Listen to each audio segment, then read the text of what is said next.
அன்பார்ந்த நண்பர்களே, உங்கள் அனைவருக்கும் எனது வணக்கம். நான் தான் திருச்சி சீனிவாசன். உங்களிடையே மறுபடியும் வந்திருக்கேன்.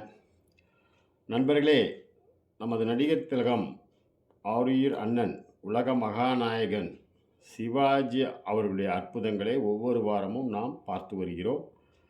34 வெற்றிகரமாக முடிச்சிட்டோம். இது 35வது வாரம். இப்போ பார்க்க போகிற படம் ஒரு வரலாற்று சிறப்புமிக்க ஒரு படம். அந்த படத்தில் அண்ணன் மக்கள் மனசில் அந்த கேரக்டரை அப்படியே பதிய வச்சார். குறிப்பாக தமிழகத்தில் மட்டும் இல்லை, இன்றைக்கு உலக அளவில் வரலாற்று சிறப்புமிக்க ஒரு கோபுரம் அமைஞ்சிருக்கு தமிழ்நாட்டில். அது எந்த கோபுரம்னு உங்களுக்கு தெரியும். அந்த கோபுரத்தை கட்டினவர் யாருன்னு தெரியும். பல நூற்றாண்டில் 1000 ஆண்டுகளை கடந்தும் இன்றைக்கும் அவர் புகழ் பேசப்படுது. அவர் கட்டின கோயிலை போயிட்டு இன்றைக்கும் உலக அளவில் டூரிஸ்டர்லாம் போய் உட்காந்து பார்த்துட்டு ஃபோட்டோ எடுத்துட்டு, எப்படிடா இப்படி ஒரு இதை கட்டினாரு, அந்த காலத்திலே இப்படி கட்டியிருக்காருன்னு சொல்லி அப்படியே அண்ணாந்து வானத்தை பார்க்குற மாதிரி அந்த கோபுரத்தை அப்படி பார்க்குறாங்க. அந்த கோபுரத்தோட நிழல் விழுவே விழுவாது கீழே, அப்படி கட்டியிருக்காரு. அந்த வரலாற்று சிறப்புமிக்க ராஜா அவரை நம்ம கண்ணு முன்னாடி கொண்டாந்து நிறுத்தினவர் நமது நடிகர் திலகம். நான் தெரியாமல் கேட்குறேன், எத்தனையோ நடிகர்கள் இருக்கிறாங்களே, அவர் காலத்துலேயும் இருந்தாங்க, இன்றைக்கும் இருக்கிறாங்க. அவர் மாதிரி ஏதாவது ஒரு கேரக்டரை கொடுக்க முடியுதா அவங்களால? சும்மா ஏதாவது ஒன்று கொடுத்துட்டு பெருசாக பேசுகிறாங்க, பில்டப் பண்ணி பேசுகிறாங்க. ஐயோ, என்ன மாதிரி பண்ணியிருக்காரு, எப்படி பண்ணிட்டாரு அப்படின்னு. ஏண்டா, இதெல்லாம் முதல்ல பர்சனாலிட்டி வேணும். அந்த கேரக்டர் செய்கிறாருன்னா முகத்தில் அந்த ஆண்டவன் அவருக்கு அந்த வெட்டு கொடுத்துருக்கணும், அழகான முக வெட்டை கொடுத்துருக்கணும், உடம்பை கொடுத்துருக்கணும், அந்த குரல் மெயினாக கொடுத்துருக்கணும், சிம்ம குரல், சிங்கத்தோட குரல். என்ன, அந்த கண், அகலமான கண், நெத்தி அப்படி தூக்கி அந்த முகத்தில் கொடுக்குற எக்ஸ்ப்ரெஷன், இதெல்லாம் ஒரு மனிதனுக்கு அமைஞ்சாதான் இந்த மாதிரி கேரக்டர்லாம் கொடுக்க முடியும். அது சக்ஸஸ் ஆகும். அதர்வைஸ் சும்மா வேணால் நீ நடிச்சுட்டு போகலாம், நான் கழட்டினேன் அப்படின்னு ஒன்றும் பண்ணவே முடியாது. என்ன படம்? இவ்வளோ தூரம் நான் உங்களுக்கு சொல்லிட்டேன். இந்நேரம் உங்களுக்கு கண்டிப்பாக தெரிஞ்சிருக்கும். தஞ்சை பெரிய கோயில் கட்டி ஆண்ட மன்னர் ராஜராஜ சோழன். எங்கள் ராஜராஜ சோழன், சிவாஜி நடித்த ராஜராஜ சோழன் படத்தை தான் நம்ம பார்க்க போகிறோம். இந்த படம் அண்ணனுக்கு 162வது படம். 31/3/1973 ரிலீஸு. அந்த வருஷத்தில் வந்த படங்கள் பார்த்திங்கன்னா, ஃபஸ்ட்டு 73ல் பாரத விலாஸ் 100 நாள், ராஜராஜ சோழன் 100 நாள், பொன்னூஞ்சல், எங்கள் தங்க ராஜா 100 நாள், கௌரவம் 100 நாள், மனிதரில் மாணிக்கம், ராஜபாட் ரங்கத்துறை 100 நாள். 7 படத்தில் 5 நாள், 5 படம் 100 நாள். இந்த 73 அப்போ நான் நேஷ்னல் ஹை ஸ்கூலில் திருச்சியில் படிச்சிட்ருக்கேன். இந்த படம் ரிலீஸ்க்கு 2 3 நாளைக்கு முன்னாடி என்ன பண்ணுறாங்க, ஹெலிகாப்டரில் திருச்சியில் பறக்குது, தெப்பக்குளம் மேலே. அப்படியே நோட்டீஸ் கத்த கத்தையாக கொட்டுறாங்க. அப்படியே ஓடி ஓடி ஓடி எல்லாம் பொறுக்கிறாங்க, கேட்ச் பிடிக்கிறாங்க. நான் ஸ்கூல் விட்டு அப்போ தான் போகிறேன், யூனிஃபார்மோட போயிட்டுருக்கேன், பை போட்டு எடுத்துக்கிட்டு. தெப்பக்குளத்து வழியாக தான் போய் நான் ரயில்வே ஸ்டேஷன் போய் ட்ரெயின் ஏறி வீட்டுக்கு போவேன். போயிட்டு இருக்கும்போது வாங்குகிறோம், பட ஹெலிகாப்டர் மேலே கொட்டுறானுங்க. நான் ஓடி போய் எடுத்தேங்க நோட்டீஸை. இந்த திருச்சி சீனிவாசன் ஓடி போய் அன்றைக்கி நோட்டீஸ் எடுத்தேன். பார்க்குறேன், திருச்சி வெலிங்டன் அண்டு பத்மாமணின்னு ஒரு தேட்டர் இருந்துச்சிங்க. 2 தேட்டரில் ரிலீஸ் பண்ணாங்க அந்த படத்தை. எங்களுக்கெல்லாம் அப்படியே, அப்போ நான் சின்ன பிள்ளை தான், 7th 8th படிச்சிருப்பேன். பட் அப்போல்லாம் நான் நினச்ச உடனே ரசிகர் சோழம் பார்க்க முடியாது, வீட்டிலலாம் ரொம்ப ஸ்ட்ரிக்ட்டு. கொஞ்சம் பொறுமையாக தான் படம் பார்த்தேன்னு வச்சுங்க. ஆனால் அந்த ஆர்வம், நோட்டீஸ் எடுத்து பார்த்துட்டு பசங்கள்கிட்டலாம் காமிச்சேன் ரயில்வே ஸ்டேஷனில், நாங்கள் பாடுறா நோட்டீஸ் விட்டானுங்க. ஆமாம்மா, நானும் பார்த்தேன்னு சொன்னானுங்க. அப்படிப்பட்ட ஒரு இது பண்ண படம் இது. பரபரப்பாக வந்த படம். இந்த ராஜராஜ சோழன் படத்தை பார்த்தீங்கன்னா, ஃபஸ்ட் ஆஃப் இன்ட்ரோல் வரைக்கும் பிரமாதமாக இருக்கும். ஸ்டார்டிங்லேருந்து அப்படியே படம் போகிறதே தெரியாது, கிட்டு கிட்டு கிட்டு கிட்டு கிட்டு கிட்டு கிட்டுன்னு போயிட்டுருக்கும். அப்படியே அவர் புகழ் பாடுறது, அவரை தனிப்பட்ட முறையில் ஃபோக்கஸ் பண்ணி அவரை கௌரவத்தை ஏற்றுறது, சிவாஜி புகழ், அதாவது ராஜராஜ சோழனுடைய புகழை பாடுற மாதிரி சொல்கிற மாதிரி அதில் நடித்த ஒரு கேரக்டர் சிவாஜி தானே, அவரோட புகழும் உயரத்தில் வானத்தள அளவுக்கு போகிற அளவுக்கு அந்த இன்ட்ரோல் வரைக்கும் அந்த படம் போகும். இன்ட்ரோலுக்கு அப்புறம் என்ன ஆகிடும், அதே மாதிரி கொஞ்சம் கொண்டு போய் படத்தை முடிச்சிருந்தா இன்னும் சூப்பராக இருந்திருக்கும். இந்த லக்ஷ்மி வந்து கெடுப்பா படத்தை. பொண்ணா வருவா, அந்த முத்துராமன் அவனை லவ் பண்ணிக்கிட்டு அது வந்து இந்த படத்தில் வந்து கொஞ்சம் இன்ட்ரோலுக்கு அப்புறம் கொஞ்சம் தொய்வை உண்டாக்கிரும், கதையோட ஸ்பீடே குறைச்சிரும். அதனால தான் படம் ஓடிடுச்சு, 100 நாள் ஓடிடுச்சு, இல்லைன்னா 175 நாள் வெள்ளி விழா ஓடி இருக்க வேண்டிய படம். ஆனால் ஃப்ரேம் பை ஃப்ரேம் அண்ணனோட நடிப்பு பார்த்தீங்கன்னா பிச்சு பிச்சு எடுப்பார். எப்படி எடுப்பார்? பிச்சு பிச்சு எடுப்பார். அந்த நடை என்ன, பார்வை என்ன, திரும்புறது என்ன, தோரணை என்ன, குரலோட அந்த சிம்ம குரலோட இது என்ன, சொந்தமாக அதில் வந்து ஒரு பாட்டில் வந்து அவர் வசனம் சொல்லுவார், அதை வந்து டிஆர் மகாலிங்கம் பாடுவார். அப்படி ஒரு பாட்டு இதில் வந்துச்சு. பின்னணி பாடியவர்கள்னு போடும்போது சிவாஜி பேரையும் போடுவாங்க அதில். அந்த ரிங்டோனை தான் நான் ரொம்ப நாளாக ஃபோனில் வச்சுக்கிட்டு இருந்தேன். அது என்ன ஆச்சு, அப்புறம் ஏர்செல்லையும் வச்சுருந்தேன், அப்புறம் ஏர்டெல் மாறினோன்னா அதுலேயும் வச்சுருந்தேன். அதன் பிறகு ஜியோலையும் அந்த பாட்டு இருந்துச்சு, ரொம்ப நாள் இருந்துச்சு. அதுக்கப்புறம் அந்த ஜியோக்காரன் அந்த பாட்டை எடுத்துட்டான் போல் தாயலி, அது கட் ஆகிடுச்சு. அதுக்கப்புறம் தான் இப்போ வேறு ஒரு பாட்டு வச்சுருக்கேன், அமர காவியத்துலேருந்து ஒரு பாட்டை ரிங்டோனா. இது எதுக்கு சொல்கிறேன்னா, ராஜராஜ சோழன் வந்து வீரபாண்டிய கட்டபொம்மன் மாதிரியே சில்வர் ஜூப்ளிக்கு ஓட வேண்டிய படம். இன்ட்ரோலுக்கு அப்புறம் கொஞ்சம் தொய்வை வந்து லக்ஷ்மி ஏற்படுத்தி கொடுத்ததுனால அந்த கதை கொஞ்சம் டல் ஆகிடுச்சு. ஆனால் இன்ட்ரோலுக்கு முன்னாடி பார்த்திங்கன்னா ஒவ்வொரு ஃப்ரேமும் ஐயோ கண்கொள்ளா காட்சி தான். சிவாஜி புகழ் தான் படம். அந்த ராஜராஜ சோழனுடைய புகழ் வந்து இன்றைக்கும் பேசப்படுது. அவர் அதிலே சொல்லியிருப்பார், என்னோடய இது வந்து ஃப்யூச்சரில் இந்த நாடு பேசணும்னு சொல்லுவார். சில இதெல்லாம் சொல்லிட்டு போவார், அந்த கோயிலை கட்டி இதெல்லாம் நடக்கணும் தொடர்ந்து, குறிப்பாக தஞ்சை வாழ் மக்கள் அப்படின்னு சொல்லிட்டு போவார். அதை தான் இன்றைக்கி நம்ம பார்க்க போகிறோம். இந்த இதை வந்து நான் தஞ்சை வாழ் மக்களுக்காக ஸ்பெஷலாக நான் வந்து சமர்ப்பணம் பண்ணுறேன். அண்ணன் சிவாஜி வந்து அந்த அளவுக்கு ராஜராஜ சோழனாக வாழ்ந்து காட்டியிருப்பார். அதை நம்ம பார்ப்போமா? வாங்க பார்ப்போம். அன்பும் அருளும் கொண்ட ராஜராஜர் வாழும் இந்த பொற்காலத்தில் நாம் எல்லோரும் வாழ மிகவும் கொடுத்து வைத்திருக்கிறோம். எங்கே வெற்றிடம் எடுத்துக்கொண்டு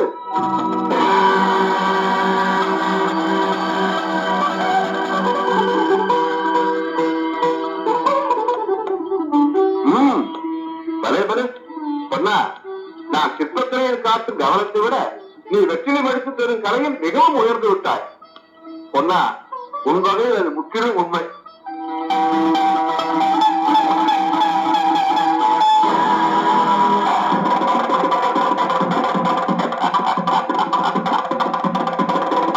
சக்கரவர்த்தியா, ஆண்டவா, இந்த சோழ மண்டலத்தையே கட்டி காக்கும் தங்கள் பொற்கரத்தாரா இந்த ஏழை சிற்பிக்கு வெற்றிடம் எடுத்துக் கொடுத்தீர்கள். மன்னர் மன்னவா, செங்கோலேந்து தங்கள் திருக்கரத்தா இந்த சிறியனுக்கு எச்சரிப்படைக்கு சுமந்தீர்கள்.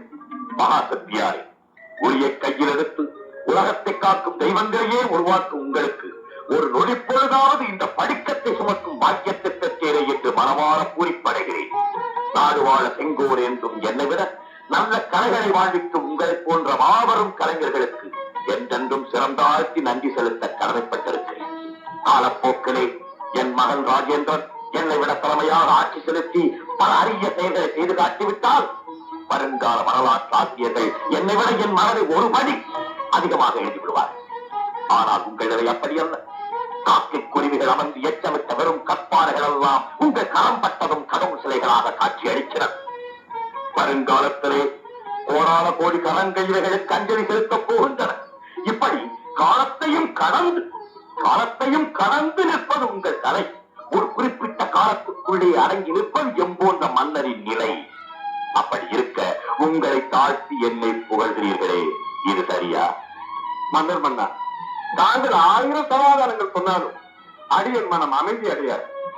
அறியாமல் பெரும் பாவத்தை செய்து விட்டேன். தயவு செய்து என்னை மன்னிச்சேன் என்று ஒரு வாக்கு சொல்லுங்கள். நான் என்றோ செய்த புண்ணியத்தின் பயனை இன்றுதான் பெற்றதாக நினைத்து பெருமகிழ்ச்சி அடைகிறேன். தங்களின் பெருந்தன்மையை வர்ணிக்க வார்த்தைகளே இல்லை மன்னா. இந்த தஞ்சை மாநகரமே இன்று தங்கள் பிறந்த நாளை கோலாகலத்துடன் கொண்டாடி கொண்டிருக்கும் போது தாங்கள் எந்த நாடி வந்திருக்கிறீர்களே? அவர்கள் சாதாரண ஒரு மனிதன் பிறந்த நாளை கொண்டாடுகிறார்கள். நான் இங்கு ஆண்டவன் பிறக்கும் அற்புத காட்சியை காண வந்திருக்கிறேன். பாடுபடுகிறேன். இந்த பெண் தமிழ் புலமையில் நன்கு தேர்ச்சி பெற்றிருக்கிறார். பெயர் தமிழரசி. வரலாறு நாடகம் எழுதுவதில் வல்லமை பெற்றவர். வணக்கம் சக்கரவர்த்திகளே. வணக்கம் சகோதரி. சக்கரவர்த்திகளே, தமிழக வரலாற்றிலே தங்கள் காலமே பொற்காலம் என்று எல்லோரும் பாராட்டுகிறார்கள். அதனால் தங்கள் வரலாற்றை நாடகமாக எழுதலாம் என்று நான் முடிவு கட்டியிருக்கிறேன். என் வரலாற்றையா? ஆமாம், தாங்கள் எழுதப் போகும் நாடகத்திற்கு ஏற்ற நடிகன் தான் நான் என்பதை முடிவு செய்து விட்டீர்களா? நவரச திலகமாயிற்றே தாங்கள். உங்களை விட்டால் நாடகத்திற்கு நாயகனாக இருக்கும் தகுதி வேறு யாருக்கும் இல்லை. அதிகமாக புகழ்கிறார்கள். உண்மையைத்தானே சொல்லுகிறார். அது சரி, நீங்க எழுதும் அளவுக்கு என் வரலாற்றிலே விஷயங்கள் அடங்கியிருக்கிறதா? அதில் என்ன சந்தேகம்? வரலாற்று ஆசிரியர்களுக்கு விஷயதானம் கொடுத்து வழிகாட்டியவரே தாங்கள் தானே. எப்படி எப்படி? அவ்வப்போது தாங்கள் செய்த ஒரு நற்பணிகளை செப்பேடுகளிலும் கல்வெட்டுகளிலும் மெய்கீர்த்தி என்ற பெயரால் குறித்து வைக்கும் பழக்கத்தை முதலில் உண்டாக்கியவை நீங்கள் தானே. நல்லது. தாங்கள் இங்கே தங்கியிருந்து நடப்பதை நன்றாக கவனித்து வாருங்கள். பிறகு என் வரலாற்றை நாடகமாக எழுதலாம். அவசரை உத்தரவு. சர்வத்தேவரே, தங்களின் தீண்டமிழ் இசை கேட்டு வெகு நாட்கள் ஆயிற்று. எங்கே ஒரே ஒரு பாட்டு.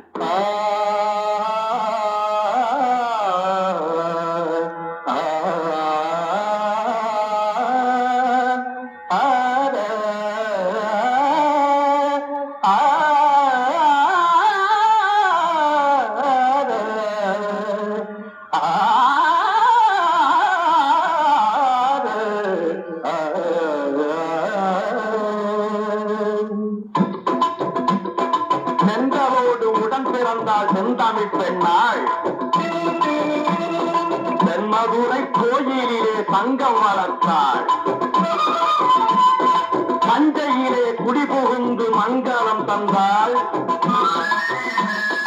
தரணியெல்லாம் புகழ் பரப்பும் தாயென வந்தாள். தமிழ் தாயென வந்தாள். செந்தலோடு உடன் பிறந்தாள் செந்தமிழ் பெண்ணாள். அவள் தென்மதுரை கோயிலிலே சங்கம் வளர்த்தாள். செந்தலோடு உடன் பிறந்தாள் செந்தமிழ் பெண்ணாள்.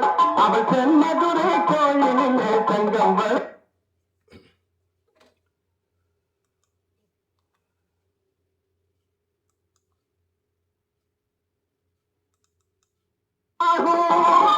புலவரெல்லாம் படைத்து வைத்த இலக்கியங்கள் பொன்னேனி அலங்கார சீதனங்கள். தலைமங்கை இதழ் சிந்தும் புன்னகைக்கே விலையேது தலை தாழ்த்தி வணங்கிடுவோம். நாம் வணங்கிடுவோம். புலவரெல்லாம் படைத்து வைத்த இலக்கியங்கள் பொன்னேனி அலங்கார சீதனங்கள். தலைமங்கை இதழ் சிந்தும் புன்னகைக்கே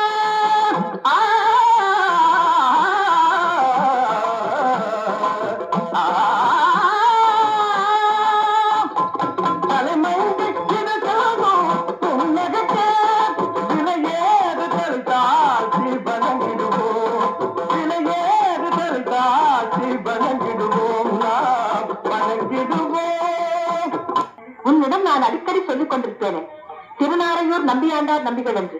அவர்தான் இவர். இறைவனுக்கு சேவை செய்ய தன்னையே அர்ப்பணித்துக் கொண்ட சிறந்த சிவபக்தர். ஆண்டவருக்கு தொண்டு செய்யும் நம்பியாண்டார் நம்பிகளே, வணக்கம். சக்கரவர்த்திகளே, இறைவனுக்கு இப்படிப்பட்ட ஒரு பெரிய கோவிலை கட்டும் உங்கள் சேவைக்கு முன்னே எங்கள் தொண்டுகள் எம்மாத்திரம். தம்பி, திருவாரூர் தியாகேச பெருமான் சன்னதியில் தேவாரங்களை ஓதுவார் பாட கேட்டு மனம் உருகினேன் என்று சொன்னாயே, அந்த தேவாரங்களை நெஞ்சுருக பாடுவதில் இந்த நம்பியாண்டார் நம்பிகள் வல்லவர். அப்படியா? இந்த நாளை ஒரு சுபநாளாக கருதுகிறேன். நம்பியாண்டார் நம்பிகளே, எங்கே திருநாவுக்கரசர் பாடிய தேவாரம் ஒன்றை பாடுங்கள். ஓசை ஒலியலாம் ஆனாய் நீயே, உலகிற்கு ஒருவனாய் நின்றாய் நீயே, வாத வளரலாம் ஆனாய் நீயே, மலையான் மருகனாய் நின்றாய் நீயே தேசப் பெரிதும் இனியாய் நீயே திரானாய் அடியின் மேல் வைத்தாய் நீயே தேச விளக்கெல்லாம் ஆனாய் நீயே திருவையாறு அகராத செம்பொற்றோதி. அடிகளாரே, மூவர் பாடிய தேவாரங்கள் முழுவதுமே தங்களுக்கு மனப்பாடமா? இல்லை சக்கரவர்த்திகளே, அந்த அமுத கடலில் அடியேன் ஒரு சிறு துளியைத்தான் பருகியிருக்கிறேன். இருந்தாலும் அந்த மூவர் பாடிய தேவாரங்களை திருமுறைகளாக வரிசைப்படுத்தி உங்கள் காலத்திலேயே தமிழகத்தில் உள்ள ஆலயங்கள் அனைத்திலும் தவறாமல் பாடச் செய்ய வேண்டும் என்பது என் ஆசை. அப்படியே செய்து விடலாம். அதில் என்ன தடை இருக்கிறது? தடை இருக்கிறது. மூவர் பாடிய தேவார சுவடிகள் அனைத்தும் சின்னையிலே நடராஜ பெருமான் கோவிலில் நீண்ட காலமாக ஒரு தனி அறையில் பூட்டி வைக்கப்பட்டிருக்கிறது.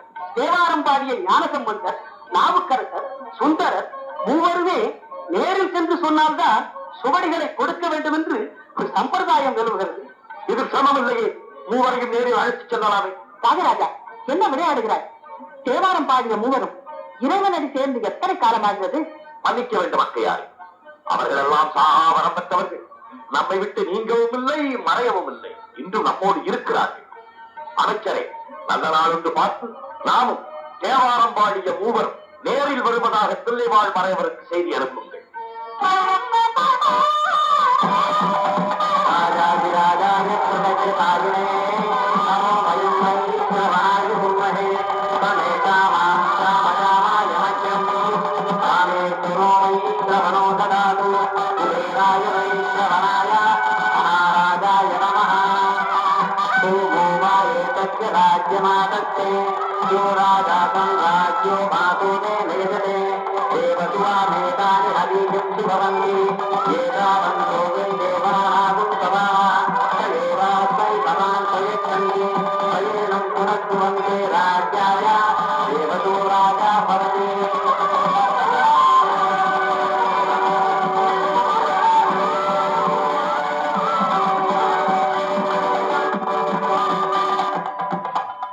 தில்லைவாழ் மறையோரை வணக்கம். மன்னர் மன்னா, வாழ்க பல்லாண்டு. மறையோரை, அப்பர், சுந்தரர், ஞான சம்பந்தர் இம்மூவரின் கைமுத்திரையுடன் கூடிய தேவார சுவடிகளை இவ்வாலயத்தில் எங்கோ ஒரு திருவரையில் வைத்து பூட்டி அதன் திறவுகோலை தாங்கள் வைத்திருக்கிறீர்களாமே? ஆம் சக்கரவர்த்திகளே, திறவுகோல் எங்களிடம்தான் இருக்கிறது. அந்த தேவாரம் பாடிய மூவருமே நேரில் வந்து கூறினால்தான் திருவரையை திறக்க வேண்டும் என்று இங்கு ஒரு சம்பிரதாயம் நிலவுகிறதானே? அதுவும் உண்மைதான் சக்கரவர்த்திகளே. ஆனால் இன்று தாங்கள் அந்த மூவருடன் வருவதாகவும் திறவுகோலை எடுத்து வைக்க வேண்டும் என்றும் இங்கு ஏற்கனவே அனுப்பிய உத்தரவை கேள்விப்பட்டதிலிருந்து எங்களுக்கெல்லாம் ஒரே ஆச்சரியமாகவும் அதிசயமாகவும் இருக்கிறது. இதில் ஆச்சரியப்பட என்ன இருக்கிறது? மூவருடன் நான் வரமாட்டேன் என்ற சந்தேகமா உங்களுக்கு? மன்னா, எங்கே இருக்கிறார்கள் மூவர்கள்? எப்படி வரப்போகிறார்கள்? எங்களுக்கு ஒன்றும் விளங்கவில்லையே. வருவார்கள். அமைச்சரே,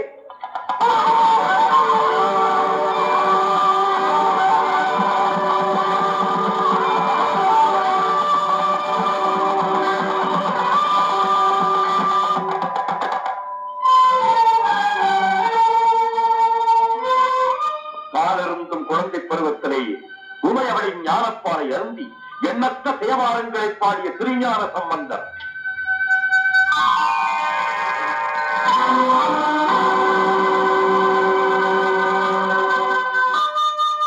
கல்லோடு சேர்த்து கட்டி கடலிலே தள்ளினாலும் அங்கும் நமக்கு நல்ல துணையாயிருப்பவன் நமச்சிவாயன் என்று பாடி நாவுக்கே அரசர் என்று புகழப்பட்ட திருநாவுக்கரசர்.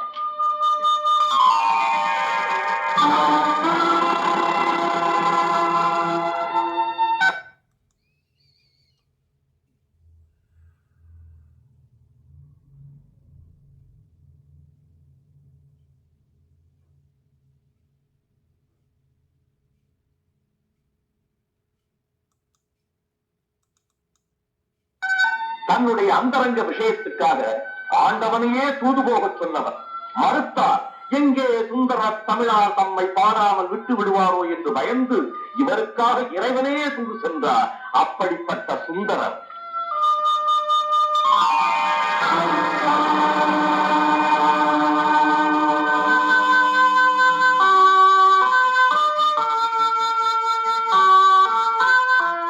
தலையோரை தேவாரம் பாடிய மூவருமே நேரில் வந்து விட்டனர். இனி தடை என்ன? திருவரை திறக்கலாமே. மன்னிக்க வேண்டும் சக்கரவர்த்திகளை, என் சொல்லை தாங்கள் தவறாக எடுத்துக் கொள்ளக் கூடாது. பொன்னால் செய்யப்பட்ட 3 சிலைகளை கொண்டு வந்து மூவரும் நேரில் வந்திருப்பதாக கூறுகிறீர்களே, இதை எப்படி ஒப்புக்கொள்வது என்று எங்களுக்கு ஒன்றும் புரியவில்லை. இம்மூவரையும் பொன்னால் செய்யப்பட்ட சிலைகள் என்று நீங்கள் முடிவு கட்டுவதாக இருந்தால், இதோ அம்பலத்திலே காலை தூக்கி ஆடும் பாவனையிலே காட்சியளிக்கிறாரே என் அப்பன் நடராஜன், அவனும் பொன்னால் செய்யப்பட்ட சிலைதான். இம்மூவருக்கும் உயிரில்லை என்றால் இவனுக்கும் உயிரில்லை, வெறும் சிலைதான். சக்கரவர்த்திகளை பொன்னாக மண்ணாக கல்லாக எந்த வடிவத்தில் இருந்தாலும் அதை கடவுள் என்று ஒப்புக்கொண்டு வழிபடும் போது அந்த கடவுளுக்கு தொண்டு செய்த இம்மூவரும் எந்த வடிவத்தில் இருந்தாலும் இவர்களையும் ஏன் அடியவர்கள் என்று ஒப்புக்கொள்ளக் கூடாது. இவன் தெய்வம் என்றால் இவர்களும் தெய்வம் தான், அவர்கள் சிலை என்றால் இவரும் சிலைதான். என்ன சொல்கிறீர்கள்? சக்கரவர்த்திகளை என்னை மன்னித்து விடுங்கள். இதோ திறவு. ராஜராஜா, உன் திறமை என்னவென்று சொல்வது? அரசியலில் மட்டுமல்ல, ஆலயத்திலும் ராஜதந்திரம் வென்று விட்டது. அனைத்து உங்களா அடிகளாரே?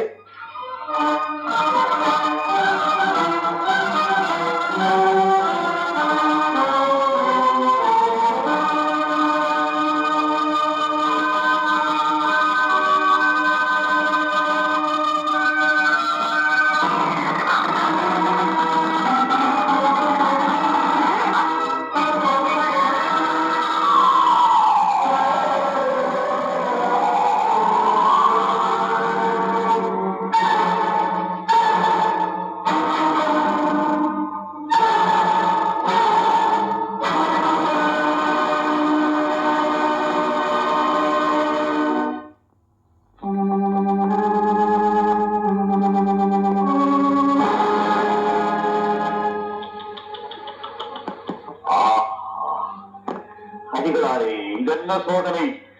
ஏடுகளெல்லாம் கரையானுக்கு இரையாகிவிட்டால் போதிருக்கிறது. இத்தனை பாடுபட்டும் பலனில்லாமல் போய்விட்டது. சக்கரவர்த்திகளே, தெய்வத்திற்கு திருத்துண்டு செய்யும் தங்கள் திருக்கரங்களா மண்ணை தொட்டாலும் அது பொன்னாக மாறிவிடும். மனம் தளர வேண்டாம். இறைவனை வேண்டிக் கொண்டு மேலே மூடியிருக்கும் மண்ணை விலக்கிவிட்டு ஏடுகளை எடுங்கள்.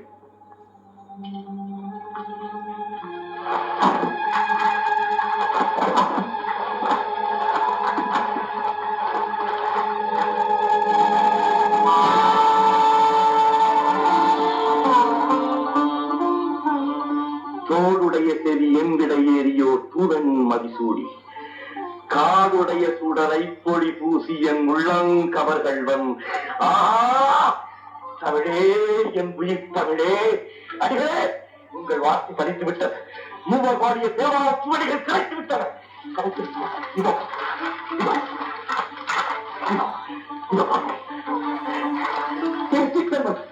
இறைவன் நம் பக்கம் இருக்கிறான் என்பதற்கு நற்சான்று கிடைத்து விட்டது. மன்னர் மன்னவா, பன்னெடுங்காலமாக பூட்டி வைத்த அறைக்குள்ளே புதைந்து கிடந்த தேவார சுவடிகளை நீங்கள் எடுக்க வேண்டும். உங்களால் தான் இந்த பாடல்கள் தமிழகத்திலே பரவ வேண்டும் என்று பரவனே கட்டளையிட்டிருக்கும் போது அந்த பாக்கியம் வேறு யாருக்கு கிடைக்கும்?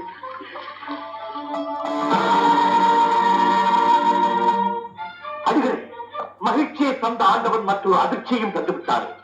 ஒரு பகுதி நன்றாக இருக்கிறது, மற்றொரு பகுதியை சென்றடித்து விட்டது. மன்னா, கவலை வேண்டாம். காலத்திற்கு ஒப்பானதை தள்ளி காலத்திற்கு ஏற்றவை மட்டுமே அந்த கயிறுநாதன் உங்கள் கையிலே கொடுத்து விட்டார். அடிகளே, இந்த அரிய பொக்கிஷத்தை ஆண்டவன் என் கையிலே ஒப்படைத்தாலும் இவைகளை திருமுறைகளாக வரிசைப்படுத்தும் பொறுப்பை தங்கள் கையில் ஒப்படைக்கிறேன். ஆஹா, நன்றி நன்றி. திருமுறை என்ற சோழமன்னா, தெய்வ திருவருள் பெற்று நீதியில் வாழ்க வல்லான். ஏழு தந்த சிலைவாழ் நாயகன் திருவடியிலே முதலில் இதை சமர்ப்பிக்கலாம்.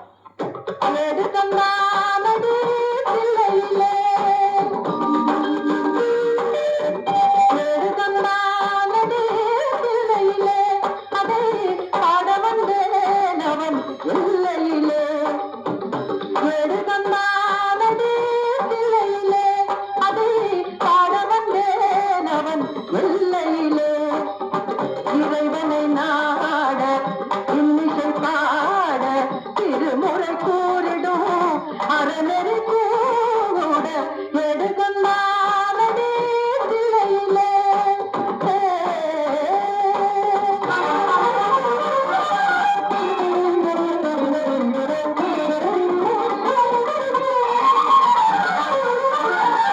ஏட்டிலும் மூவரை எழுதவிட்டான்.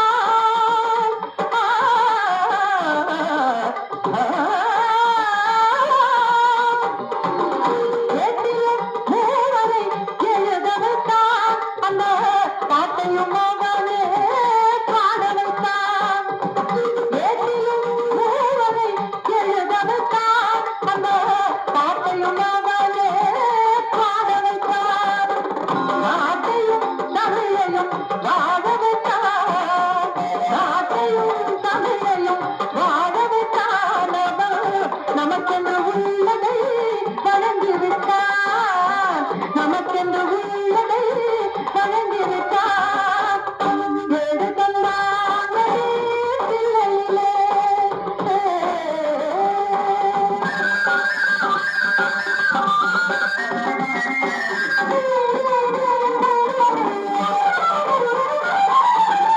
தந்தையும் தாயும் போல் அவன் இருப்பான்.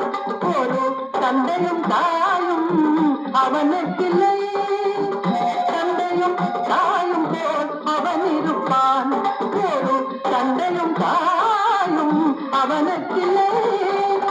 அந்நாள் தொடங்கி இந்நாள் வரையில், அந்நாள் தொடங்கி இந்நாள் வரையில் அவனன்று எதுவுமே நடப்பதில்லை.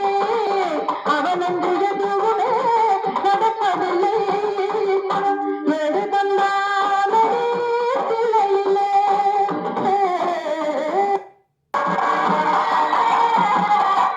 நமச்சிவாய வாழ்க, நாதன் தாழ் வாழ்க, இவை கொள்ளும் நீங்காதான் தாழ் வாழ்க.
நஞ்சை கழனிகளின் நாயகனே நீ வாழ்க.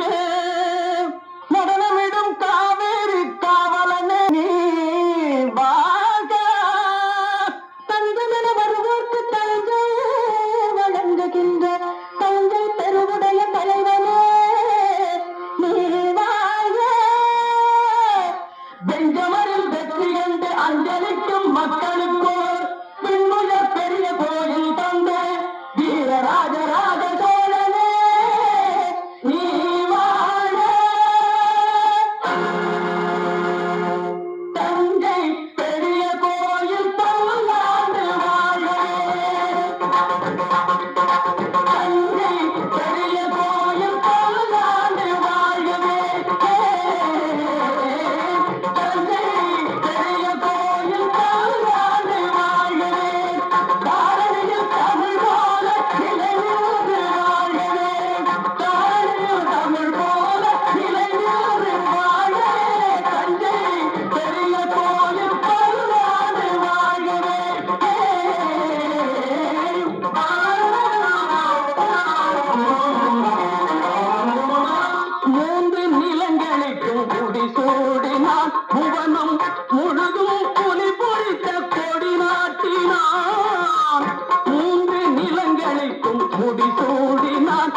புகழ் நாட்டினான் என்றும் சோழர் பரம்பரைக்கு வழிகாட்டினான்.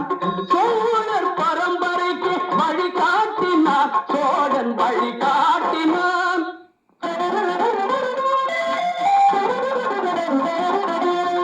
ஆக கலைகள் பல நிலைநாட்டினான். தமிழாயும் அறிஞருக்கு சபை கூட்டினான்.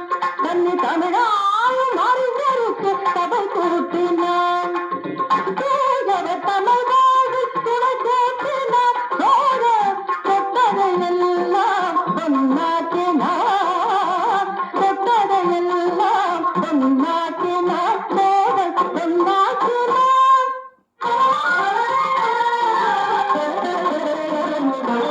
அறம் காக்க அறச்சாலை உருவாக்கான்.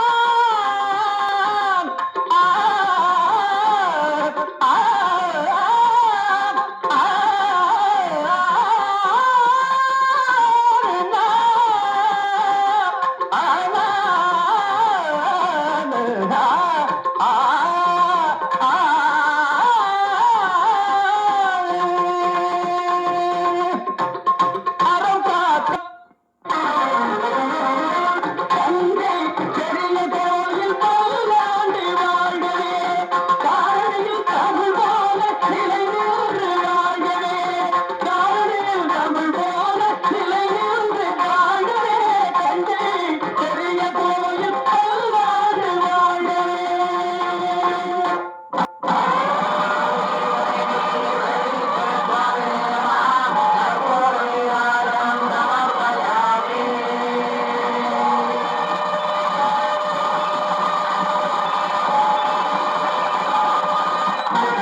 ராஜராஜ சோழன், அபயகுலசேகரன், மும்முடிக்கோள் சக்கரவர்த்திகள், அழகிய சோழன், ராஜமார்த்தாண்டன், கண்டிப்பான அரசு பெருமக்களே, என் அழைப்பை ஏற்று இந்த கும்பாபிஷேக விழாவில் திரளாக வந்து கலந்து கொண்டமைக்கு என் மனமார்ந்த நன்றியை தெரிவித்துக் கொள்கிறேன். இந்த பெரிய கோவிலை நான் தான் கட்டினேன் என்று நீங்கள் முடிவு செய்திருக்கலாம். உண்மையிலேயே நான் இதை கட்டவில்லை. எனக்கு அன்னை போல் வழங்கும் அக்கையார்தான் இதை கட்டச் சொன்னார்கள். 7 ஆண்டுகளில் இந்த கோவிலை கட்டி முடித்து அதை சுற்றி கோட்டை அமைத்து உள்ளே எழுந்தொழில் இருக்கும் ஆண்டவனுக்கு பிரகதீஸ்வர பெருமுறையார் என்ற பெயர் வைத்து அன்னை உமா மகேஸ்வரிக்கு உலக முழுதுடையாள் என்ற நாமம் வைத்து உங்கள் சார்பிலே நான் ஒரு தொண்டராக இருந்து இந்த கும்பாபிஷேகத்தை முடித்து திருவிளக்கை ஏற்றி வைத்து விட்டேன் என்று. இனி இது என் கோவில் அல்ல, உங்கள் கோவில், தமிழகத்து மக்கள் கோவில். காலங்கள் பல கடந்தாலும் இதை வைத்து காப்பாற்ற வேண்டியது உங்கள் கடமை என்று கைகூப்பி கேட்டுக் கொள்கிறேன். மும்முடி சோழ சக்கரவர்த்திகள், ராஜராஜ சோழன். சக்கரவர்த்திகளே, சுற்றி நின்ற பகைகள் நீங்கிய சுபநாள் இன்று. இந்த நன்னாளில் உங்கள் வரலாற்றிற்கு ராஜராஜேஸ்வரம் என்ற தலைப்பு கொடுத்து நாடகமாக நாம் எழுத தொடங்கலாம் அல்லவா? தாராளமாக. ராஜராஜேஸ்வரம் என்ற அந்த நாடகத்தை ஒவ்வொரு வைகாசி பெருவிழாவிலும் நமது தஞ்சை கோவிலிலே நடிக்க ஏற்பாடு செய்து விடுகிறேன். இதெல்லாம் என் புகழை பரப்புவதற்காக அல்ல, என் கொள்கையோடு நாடகக்கலையும் வளர வேண்டும் என்பதற்காக. ஆஹா, அப்படியே செய்யுங்கள். நாடகாசிரியருக்கு இன்னொரு வேண்டுகோள். என்ன சக்கரவர்த்திகளே? நமது சோழ நாட்டு பெண்ணை வேங்கி நாட்டானுக்கு மனமுடித்து வைக்கப் போகிறேன். ஆக ராஜராஜ சோழன் கலப்பு மனத்தையும் ஆதரித்தான் என்று உங்கள் நாடகத்திலே ஒரு வரி எழுதிவிடுங்களா? உத்தரவு. மன்றத்தில் மனம் முடித்து மகிழ்வாக சீர் கொடுத்து மணமகன் கைப்பிடித்து மணமகன் கைப்பிடித்து தன் மனதையும் சேர்த்தெடுத்து இன்று நம் மன்னன் கொடுத்தான் தன் செல்வியை. இன்று நம் மன்னன் கொடுத்தான். படம் பார்த்தீங்களா? இந்த படம் வந்து அவர் ராஜராஜ சோழனாவே அப்படியே தன்னை மாற்றிக்கிட்டு தான் இந்த படம் ஃபுல்லாக நடிப்பார். இந்த படம் வந்து எடுத்தவர் ஜி உமாபதி, அக்னி நட்சத்திரம் படத்தோட வில்லன். அவர் வந்து அண்ணனுக்கு ரொம்ப ஃப்ரெண்டு. டைரக்ஷன் எனக்கு ரொம்ப பிடிச்ச ஏபி நாகராஜன் டைரக்ஷன். எப்படி படம் பண்ணியிருக்காங்க பாருங்கள். ஃப்ரேம் பை ஃப்ரேம் அந்த ராஜராஜ சோழனை கொண்டு வந்து நம்ம கண்ணு முன்னாடி நிறுத்தி நம்ம மனசில் வந்து அப்படியே பதிய வச்சுட்டாரு. ஒவ்வொரு கேரக்டரும் முக்கியமான கேரக்டர்லாம் பார்த்தீங்கன்னா நல்லா வாட்ச் பண்ணி பாருங்கள். இவர் வந்து தன்னை வந்து சிவாஜி கணேசன் நினைக்கவே மாட்டாராம். அந்த ஷூட்டிங் ஸ்பாட் போயிட்டாருனாலே, இப்போ இந்த படம் ராஜராஜ சோழனா ராஜராஜ சோழனாவே நினச்சிக்கிட்டே தான் இருப்பாராம் அந்த ஷூட்டிங் முடிகிற வரைக்கும். பார்ப்போம், அடுத்த வாரம் இன்னொரு நல்ல படத்தில் பார்ப்போம். நன்றி, வணக்கம்.